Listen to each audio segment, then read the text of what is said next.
श्री शिवाय नमस्तुभ्यम। एक पत्र आया है। सो मनीषा प्रफुल्ल खंड डालकर निवासी मंडली तहसील बड़ौदा जिला चंद्रपुर। मेरा मोबाइल नंबर है। मेरे पति की तबीयत अचानक खराब हो गई गुरुजी। मैं उनको नागपुर न्यू ईरा हॉस्पिटल लेकर गए। बाहर जांच के बाद पता चला कि मेरे थी का लीवर पूर्ण तरह से खराब हो गया। ऑपरेशन करना होगा। ऑपरेशन का खर्चा लगभग 35 लाख रुपए बताया गया गुरुजी। 90% लीवर खराब हो गया था। आप लोग जो एक पत्र है इसको टीवी चैनल पर भी रहे होंगे। खर्चा 35 लाख रुपए बताया गया गुरुजी। 90% लीवर खराब हो गए। मेरे पास दुख का पहाड़ अनपढ़। तभी मेरी जेठानी नागपुर से शिव पुराण कथा सुनने गई। नागपुर में जब शिव महापुराण की कथा चल रही थी तो वह सुनने के लिए गई और वहां से उस समय पर किसी कारणवश उनका व्यासपीठ पर जाना हुआ और व्यासपीठ के बेलपत्र वह मांगकर लेकर आया। बेलपत्र पूरी तो को नहीं मिल पाई थी क्योंकि आपकी व्यासपीठ पर भीड़ बहुत थी, तो रेल पटरी का केवल एक पतन को मिला था। उसमें से आता पत्ता उन्होंने मेरे को दिया। अब आता था जो प्राप्त हुआ। जेठानी ने बुक पत्ता मुझे दिया, आधा और आधा खुला रखा और कहा ये भैया जी के शरीर पर यह बिलपत्र का पत्ता रखवा देना या उनके पास में रख देना, बाबा अच्छा कर देगा। मैं शिव पुराण की कथा सुनकर आया। हमने कहा वह वेंटिलेटर पर पड़े हुए अंदर जाने नहीं देंगे। उनका लीवर पूरी तरह से डैमेज हो चुका है, 90% काम कर रहा है और डॉक्टरों के सबसे पूर्ण तरह से शरीर बेकार हो चुका है। मेरी जेठानी ने कहा क्यों चिंता करते सी। और वाले महाराज ने रात्रि को 9:15 का उपाय बताया। 9:15 वाला उपाय रोज करना प्रारंभ करो। मेरा विश्वास करता है कि यह ठीक होंगे। हमने रुद्राक्ष मंगवाया, उसका पानी रुमाल हिला कर दे देते और वेंटिलेटर पर के शरीर पर लगा देते। वह आधा पत्ता जो पत्रिका था उनके पलंग पर उनके पास में डॉक्टर से पूछकर लगवा दिया गया। रात्रि के 9:15 वाला उपाय करना प्रारंभ करें। जिस दिन हमने पत्ता रखा उसके दूसरे थी नहीं। बाबा ने ऐसी कृपा करें कि वेंटिलेटर से उतारकर उनको आईसीयू में लाकर भर्ती कराया। जब आईसीयू में भर्ती करा तब हमारा विश्वास और जागृत हो गया। फिर हमने 9:15 वाला उपाय करना प्रारंभ कर जो रात्रि का आपने बताया है वह करना प्रारंभ करा और रुद्राक्ष का पानी उनके शरीर पर लगाना प्रारंभ करें। अब आईसीयू में हैं, हम भी जा सकते थे। उनको बूंद बूंद पानी देना प्रारंभ करा। बाबा की कृपा से आज उनका लीवर फिर काम करना प्रारंभ कर दिया और उनका लीवर पूर्ण तरह से काम कर रहा है। मैं बाबा को धन्यवाद देती हूँ। साथ में मैं श्रीमती श्रद्धा जिस जी को और उनके हस्बैंड श्री 7 रुपये पर हस्बैंड श्री राजकुमार जायसवाल जी को भी धन्यवाद दे रहा हूं कि जिन्होंने शिव महापुराण कथाया करवाए और हमको सुनने का मौका दिया, साथ उठाया फिनिश लाइनों का हाथ। श्री शिवाय नमस्ते। अब ठीक है, मैं घर आ गए। आनंद संभव है। शिवाय। एक विश्वास, एक भरोसा, एक दृढ़ता। एक बात बताएं, आप लोगों को रात सुनकर बड़ा सा लगेगा। कई जगह पर जब कोई बहुत सारे नेतागण जब लोक कथा करवाते हैं या कोई कथा का आयोजन करवाते हैं, कोई भी कई लोक कथा कलाम यहाँ तो हमने नहीं देखा राजकुमार जी आपके, हमने यह नहीं लिखा, पर कई जगह कथा करवाते हैं तो जो उनके मिलने वाले आते हैं उनको डालने के लिए रूपट्टा दिया जाता है। किसी किसी को बड़ा बड़ा पुरस्कार भी देना पड़ता है कि आए हैं तो इनको ये गिफ्ट दे, तो उनको कोई गुरुजी आप हाथ लगाकर इनको ये थे। पर शिव महापुराण यदि आप कोई दूसरी पुराण कर रहा ना उसमें खूब गिफ्ट तो और खूब रोपट्टे, पर शिव महापुराण का जो रेल पटरी से बड़ा कोई गिफ्ट नहीं हो सकता। शिव महापुराण का इस बेलपत्र से बड़ा कोई गिफ्ट नहीं हो सकता है। अगर आपके पास गीता प्रेस गोरखपुर के शिव महापुराण के पुस्तकों और थी वो पुराण, वो तो घर पर जाकर पन्ना उसके विधेयक पर सहित आपको करिए। रुद्र संहिता को पढ़ी है, उसके उमाखंड को पढ़ी है, उसमें वर्णन करा। जब कौमार्य खंड को पढ़ूंगा उसमें आप चरित्र पढ़ेंगे तो उसमें वर्णन आता है कि जब तुम कार चंचला देवी जब तथा पूर्ण सुन लेती अपने पति बिंदु के लिए और शंकर पार्वती उसके यजमान बनते हैं। शिव पार्वती के यजमान है और यजमान बनने के बाद जब पुराण पूरी हो जाती है पूरी, तो शंकर भगवान से तुम रुक्का जी करते हैं कि पुरानी के लिए आप कुछ कहेंगे ने। शंकर भगवान ने कहा इस पुराण पर मैंने प्रतिदिन बेलपत्र समर्पित करें। सुनो तुम लोग कार्य, ये बेलपत्र किसी औषधि से कम नहीं होती है और विराम दिवस की जो बेलपत्र होती है वह कुबेर के खजाने से कम नहीं होती है। ये स्वयं शिव महापुराण के गीता प्रेस गोरखपुर के पुराण लेकर रहा को पढ़ूं, उसमें स्पष्ट लिखा हुआ है। आज आपसे बात पूछना चाहेंगे, बहुत अच्छे से जवाब देना।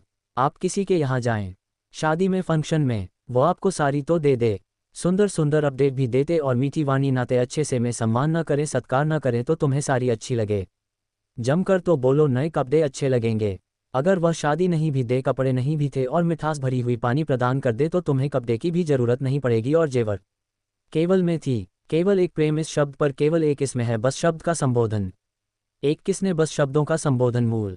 हमको बड़ा अच्छा आज भी हमने देखा, कल हमने देखा राजा भैया के हम वहाँ पर सुबह सुबह घूमने का क्रम कर ले तो घूम रहे थे। 2 दिन से देख रहे थे वो श्रद्धा बेटी बाहर आती हूँ जी भाई, और वह काम वॉचमैन खड़े रहते हैं या चौकीदार खड़े रहते हैं तो का देती है अब तुम थक गए हो गया हो जाओ थोड़ा तक हम जग गए हैं, तुम सो जाओ। एक किस्म है कि भाई एक प्रेम की, एक वात्सल्य की है। मत तो दुनिया को अगर तुम नहीं दे सकते, तुम करोड़ों का धन प्रदान नहीं कर सकते हैं, मत करो तुम भंडारा नहीं कर सकते हैं, मत करो तुम दुनिया को कंबल कपड़ा नहीं दे सकते हैं, मत दो और कम से कम मीठी वाणी तो मन वाणी बोलिए जो मन का आपा खोए, पर आज के जमाने में वाणी ऐसी बोली है जो जमकर झगड़ा हुआ है, और उससे मत बोलिए जो तुमसे तगड़ा। तो वाहिनी तो मिठास से परिपूर्ण होना चाहिए, प्रेम की वाणी होना चाहिए। पर आज के जमाने में लोगों को वाणी बोलनी आती।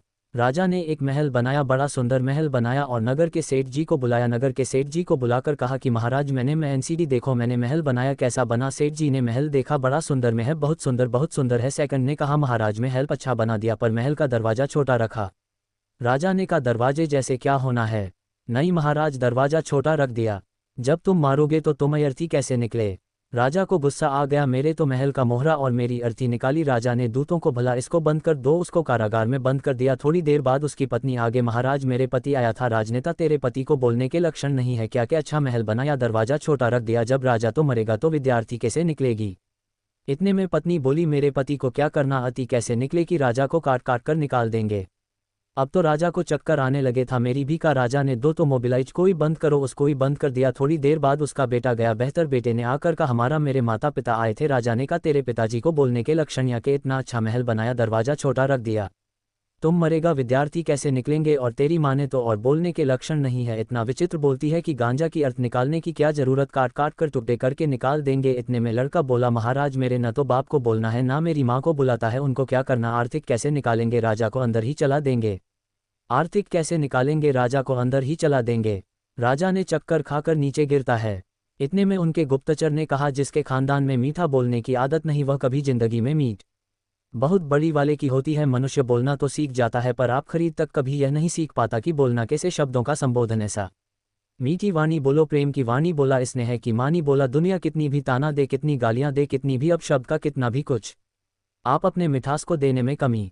प्रेम दोगे प्रेम मिलेगा, नफरत ढोंग है नफरत मिलेगी। भजन दोगे भजन मिलेगा, भोजन दोगे भोजन मिलेगा। जल्द हो गए जल्द मिलेगा। और एक बात बहुत पक्की है, पेड़ के नीचे पानी डाला जाता है तो बच्चा बड़ा होकर छाया देता है, फल देता है, पट्टी देता है, फूल देता है। उसी तरह शंकर के शिवालय में शिव जी के ऊपर एक लोटा जल डाला जाता है तो वह भी अपनी छत्र छाया में तुम्हें रख लेता। बावल का नारा है सारी समस्या का हल, वो भी तुमको रख लिया, वह अपने भीतर में संजोकर रखा था। और में हैं थे बाबा, थे वहां भी किया ही बाब तो है, महिलाएं करेगा, भोले हैं में हैं बाबा, हाँ वहाँ वे और है दो है। हम जब उसके करीब पहुँच गए तो हमारा हम, इस कलिकाल में संसार सागर में राम नाम कृष्ण नाम से मैं नाम भगवान का नाम तुम जिस, जब वह एक आनंद की अनुभूति कराने होगा, वो एक आनंद की अनुभूति कराने जाया करो। शिव के दरवाजे पर जाने से कभी मुक्त मत बोलो। तुम यह मत सोचना कि अभी हमारा काम नहीं हो रहा। कई लोग कहते हैं गुरुजी पशुपति व्रत करना है, कौन सा मुहूर्त अच्छा रहेगा। कई लोग कहते हैं गुरुजी 16 सोमवार का व्रत करना है, कौन सा मोहब्बत अच्छा रहेगा। कई लोग करते हैं गुरुजी सोमवार का व्रत प्रारंभ करना है, कौन सा मुहूर्त अच्छा रहेगा। कोई कहता है मुझे शंकर जी के मंदिर जाना प्रारंभ करना है, कौन सा मुहूर्त अच्छा रहेगा। शिव महापुराण कथा में वर्णन किया गया कि संकट के मंदिर में शंकर के ग्रह में शंकर के मंदिर, शिवालय में देवालय में, शिव पुराण में शंकर की स्तुति में, शंकर के अनुमोदन में, शंकर के बजट में मोहलत नहीं देखा जाता, क्योंकि शंकर का काल ही पति महाकाल है, उसने समय बनाया है तो वह मोहलत खुद बनाता। सारी पुराण जितनी पुरानी होती उसमें मुहर देखा जाता है। रामायण बिठाना मोदी देखना पड़ेगा, भागवत बिठाना मौर्य देखना पड़ेगा, शिव महापुराण बिठाने के लिए कोई मोहलत नहीं देखा जाए। शिव महापुराण का कोई मुहूर्त में भगवान के नाम जपने का कोई मोर, अपनी भगवान के भजन करने का कोई और अपनी। और हम तो यहाँ तक कहेंगे अगर तुम दुकान चालू कर रहे हो, फिर चालू कर रहे हो, कोई काम कर रहे हो, तो यह मत सोचना कि 2 महीने बाद मोहलत आएगा, 4 महीने बाद माता का नाम, नाना शंकर का नाम लो और चालू करो, वह मुहर तुम्हारे लिए श्रेष्ठ हो। विलंब नहीं करना है हमें, देरी नहीं करना हमें, तो तुरंत भगवान का नाम लेना, शंकर का नाम स्मरण करना गोलबंद का नारा है। बाबा है भगवान का नाम लेकर, शंकर का नाम लेकर, विश्वनाथ का नाम लेकर, सोमेश्वर का नाम लेकर हमें वह कार्य पूर्ण कर। हम मुहूर्त का इंतजार क्यों।